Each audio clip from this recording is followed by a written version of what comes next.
বন্ধুর বাথরুমের ভিতর থেকে ভেসে আসছে বাবা বাবা বলে কান্নার আওয়াজ। এ যেন একটি শিশুর বেঁচে থাকার আর্তনাদ। কান্নার আওয়াজ শুনে বন্ধুর বাথরুমের ভিতরে ঢুকলে দেখা মিলে এক চাঞ্চল্যকর চিত্র।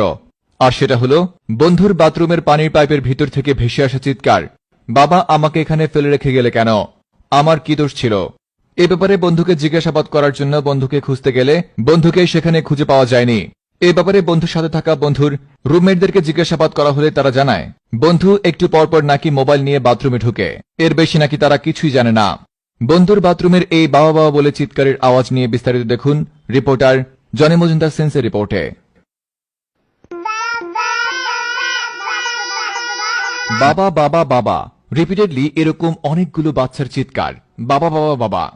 এই চিৎকার কোত্থেকে আসে, কোথা থেকে এর উৎপত্তি, কেনই বা এরা বাবা বাবা বলে সারাদিন ডাকছে? এর উৎপত্তি ঘাট